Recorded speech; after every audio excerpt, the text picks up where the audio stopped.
ലോക സിനിമയെ സംബന്ധിച്ചിടത്തോളം നിശബ്ദ സിനിമ കാലഘട്ടത്തിൽ തന്നെ കോമഡി ഒരു വലിയ ഷോണറായിട്ട് മാറിയിരുന്നു. നൂറ്റാണ്ട് കഴിഞ്ഞ ഈ ചരിത്രം എടുത്തു നോക്കിയാലും ഏറ്റവും വലിയ സംവിധായകനായിട്ട് നിൽക്കുകയാണ്. ഈ ഏറ്റവും വലിയ കൊമേഡിയനാണ് ഏറ്റവും വലിയ കലാപരമായ സിനിമയുടെ സംവിധായകനായിട്ട് നിൽക്കുന്നത്. സ്ലാപ്സ്റ്റിക് കോമഡി എന്ന് പറയുന്ന ആക്ഷൻ കൊണ്ട് കാണിക്കുന്ന കോമഡി അപ്പോൾ നഷ്ടപ്പെട്ടു. പിന്നെ വെർബലായി, ഡയലോഗ്സിലായി കോമഡി. ഡയലോഗ്സിലെ കോമഡി മറ്റതുപോലെ വേണ്ടത്ര യേശുന്നുണ്ടായിരുന്നില്ല. ചലച്ചിത്ര വിചാരത്തിലേക്ക് സ്വാഗതം.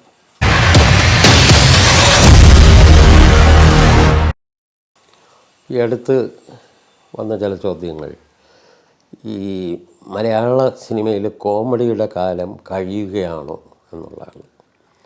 കാരണം ഇപ്പോൾ വയലൻസ് ആണല്ലോ എല്ലാവർക്കും വേണ്ടത്. കുറ്റാന്വേഷണം, വയലൻസ്, ഇതൊക്കെ. ഒരു കാലത്ത് അത് കണ്ണീർ കഥകളായിരുന്നു. പിന്നെ ഇങ്ങനെ ഓരോ സമയത്ത് ഹാസ്യം കുറച്ചു കാലം ഉണ്ടായിരുന്നു.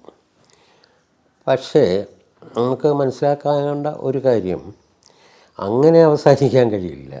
ജീവിതത്തിൻ്റെ ഭാവങ്ങളെല്ലാം തന്നെ നിലനിൽക്കും. അത് ചിലത് ഏറിയും കുറഞ്ഞും വരാം. അപ്പം നമ്മുടെ മലയാള സിനിമയെ സംബന്ധിച്ചിടത്തോളം ഒരു കാലത്ത് കോമഡി എന്ന് പറഞ്ഞാൽ അതിനെ ഒരു വളിപ്പായിട്ടാണ് കണ്ടിരുന്നത്. അതായത് സിനിമ വിജയിപ്പിക്കാൻ വെച്ച് കെട്ടുന്ന ഫോർമുലയിലൊന്നായിട്ട് അതിനെക്കുറിച്ച് പറയും. അപ്പോൾ അങ്ങനെ കുറേ കോമഡി ഉള്ളതുകൊണ്ട് അത് മോശമായിപ്പോയെന്ന് പറയും.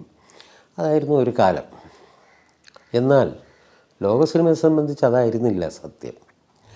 ലോക സിനിമയെ സംബന്ധിച്ചിടത്തോളം നിശബ്ദ സിനിമ കാലഘട്ടത്തിൽ തന്നെ കോമഡി ഒരു വലിയ ഷോണറായിട്ട് മാറിയിരുന്നു. കോമഡി ചെയ്ത ആളുകളാണ് ഏറ്റവും വലിയ സംവിധായകരായിട്ട് മാറിയത്. ഉദാഹരണത്തിന് ചാർലി ചാപ്ലിൻ, പിന്നെ ബസ്റ്റർ കീറ്റൺ. ഇവരൊക്കെ വെറും ഹാസ്യം മാത്രമായിരുന്നില്ല, ധാരാളം ജീവിതത്തിൻ്റെ അന്തർധാരകളാണ് അവർ തങ്ങളുടെ ചിത്രങ്ങളിലൂടെ അവതരിപ്പിച്ചത്. അതിൽ തന്നെ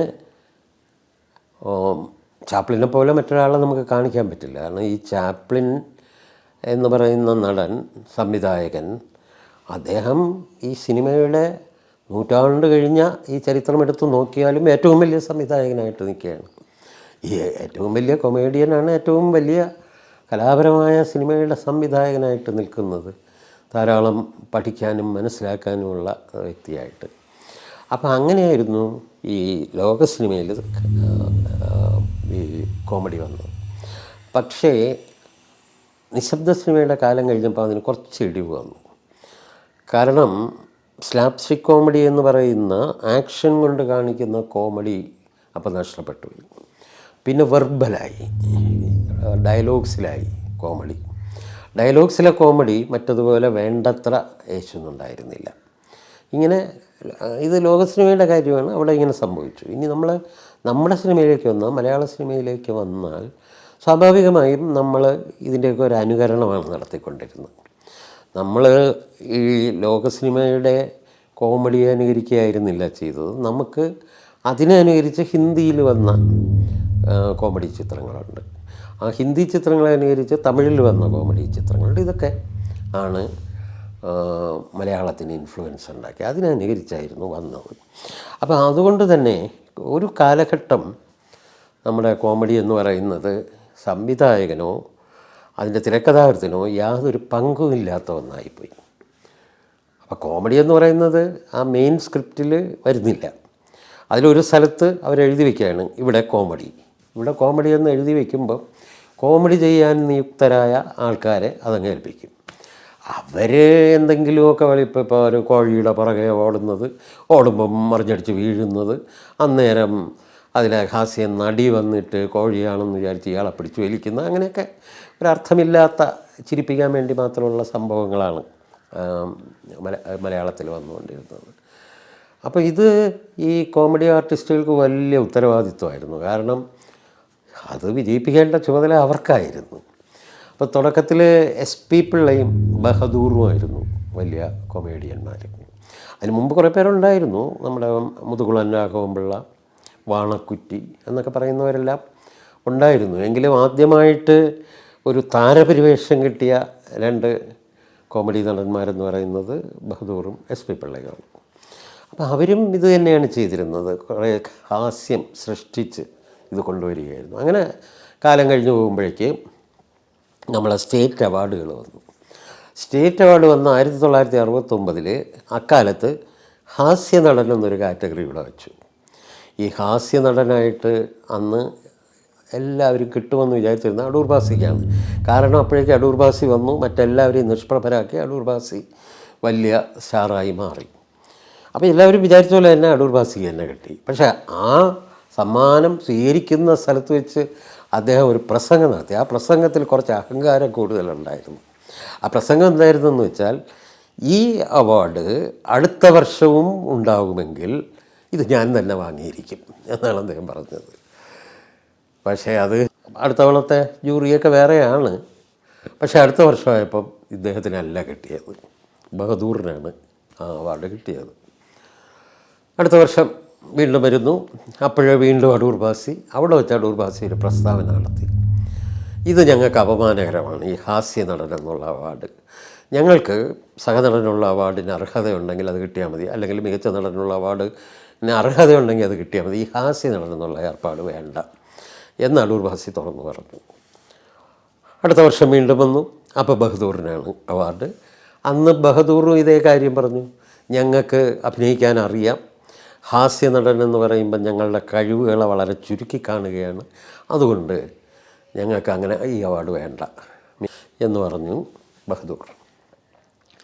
ഇതേ തുടർന്ന് അടുത്ത വർഷം തന്നെ ബഹദൂർ മികച്ച സ്വഭാവ നടനുള്ള അവാർഡ് നേടി. അങ്ങനെ മികച്ച സ്വഭാവ നടനുള്ള അവാർഡ് ബഹദൂർ 2 പ്രാവശ്യം നേടിയിരുന്നു. ഇതേപോലെ അടൂർ ബാസിയും മികച്ച സ്വഭാവ നടനുള്ള അവാർഡ് നേടിയിട്ടുണ്ട്, മികച്ച നടനുള്ള അവാർഡ് നേടിയിട്ടുണ്ട്. അദ്ദേഹം ചട്ടക്കാരിയിൽ മികച്ച നടനുള്ള അവാർഡാണ് നേടിയത്. അതുപോലെ ചെറിയാച്ചൻ്റെ ക്രൂരകൃത്യങ്ങളിൽ അദ്ദേഹം മികച്ച നടനുള്ള അവാർഡാണ് കിട്ടിയത്. അപ്പോൾ അത്രയും അഭിനയശേഷിയുള്ളവരാണ് ഈ ഹാസ്യ നടന്മാർ. പക്ഷേ അവരെ ആരും ഉപയോഗിക്കില്ല, അവരെ കൊണ്ട് കോമാളിത്തരം കാണിക്കുകയാണ് സാധാരണ പതിവ്. അപ്പോൾ ഇതിൽ നിന്ന് ഒരു വ്യത്യസ്തതയാണ് പിൽക്കാലത്തേക്ക് വന്നത്. അതും കഴിഞ്ഞ് മലയാള സിനിമയിൽ വന്ന മറ്റൊരു മാറ്റം, ഈ ഹാസ്യ നടന്മാരെ കൊണ്ട് ഹാസ്യം ചെയ്യിക്കുന്നതോടൊപ്പം നായക നടന്മാർ തന്നെ ഹാസ്യം ചെയ്യുന്ന രീതിയിലേക്ക് വന്നു. പ്രത്യേകിച്ചെന്ന് മോഹൻലാൽ വന്നപ്പം. മോഹൻലാൽ വളരെ ഭംഗിയായിട്ട് കോമഡി ചെയ്യുന്നയാളാണ്. പണ്ട് വന്ന നടന്മാരിൽ മധു നല്ല കോമഡി ചെയ്യുന്നയാളായിരുന്നു. അദ്ദേഹം നാടകരംഗത്ത് കോമഡിയായിരുന്നു. അന്ന് അദ്ദേഹം പറയാറുണ്ട്, അടൂർ ബാസിയും അദ്ദേഹവുമായിരുന്നു തിരുവനന്തപുരം നാടകവേദിയിലെ കോമഡി ജോഡികളെന്ന് പറയാറുണ്ട്.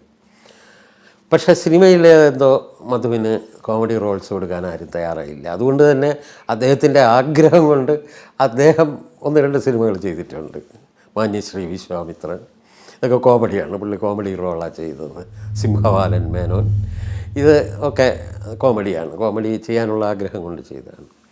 പക്ഷേ മോഹൻലാൽ വന്നപ്പം അനായാസമായിട്ട് അദ്ദേഹത്തിന് കോമഡി ചെയ്യാൻ പറ്റി. അങ്ങനെ കോമഡിയുടെ രൂപഭാവങ്ങളിൽ മാറ്റമുണ്ടായി, നായകൻ തന്നെ കോമഡി ചെയ്യുന്ന ഒരവസ്ഥ വരികയാണ്. അങ്ങനെ നമ്മുടെ മലയാള സിനിമയിലെ കോമഡി കുറച്ചുകൂടി ആരോഗ്യകരമായി മാറുന്നതാണ് അടുത്ത അവസ്ഥയിൽ നമ്മൾ കാണുന്നത്.